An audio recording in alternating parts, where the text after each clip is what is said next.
আচ্ছা, তো আজ বলি এত আয়োজন প্রয়োজন সবই আমার দিদির জন্য। হুম, আমার দিদির বিয়ে। এতদিন পর এই পুরো ঘর শুধু আমার। আমার দিদি এতদিন তার জিনিসপত্রে হাত দিতে দিত না। কিন্তু এখন দেখছি না বলাতেই দিয়ে দিচ্ছে। আজ গিয়েছিলাম দিদির বিয়ের জুতো আর ট্রলি কিনতে। প্রথমেই বলে রাখি মেদিনীপুরের যে শ্রী লেদার্স ওটা আমার পিসোর। তা বলে ফ্রিতে জুতো পাবো সেটাও নয়। তবে হ্যাঁ, আমার পিসো এখানে স্টাফদের বলেছিল যাতে আমরা ভালোভাবে সব কালেকশনের জুতো দেখতে পাই। আমার জামাইবাবু, আচ্ছা সরি টু সে, আমার বড্ড ক্রিঞ্জ লাগে জামাইবাবু বলতে, তাই দাদাই বলি। তো সেও গিয়েছিল আমাদের সাথে।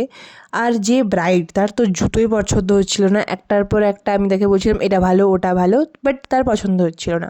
তো তার মাঝখানেই বাবা দাদার জন্য জুতো দেখছিল। তারপরে আমার দিদির এই জুতোটা অ্যাট লাস্ট পছন্দ হয়েছিল। আর আমাকে দেখো, মানে যার বিয়ে নয় সে মোটামুটি একবার র্যাম্প হেঁটে নিল, যেটা আমি পাচ্ছিলাম না, কারণ হিল আমার পড়তে আমি অভ্যস্ত নই।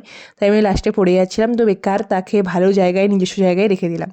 আর আমার বাবাকে দেখো, টেনশনে এত টাকা চলে যাচ্ছে তাই বসে আছে চুপচাপ, শুধু দেখছে যে হায় হায় আমার টাকাগুলো সব চলে যাচ্ছে। যা হোক, আমার দিদির দাদার জুতো কেনা হলো। তারপরে এত জুতোর মধ্যে মা আমায় বলছিল একটা জুতো কিনতে, কিন্তু আমি তো ওই ফ্লিপকার্টের 200 টাকার জুতোতেই নেশাগ্রস্ত, তাই কিনিনি। সর্বশেষে বাবা যাতে বেশি দুঃখ না পায়, তাই বাবার জন্য জুতো কেনার পর চলে এলাম বাড়ি। That's it for today.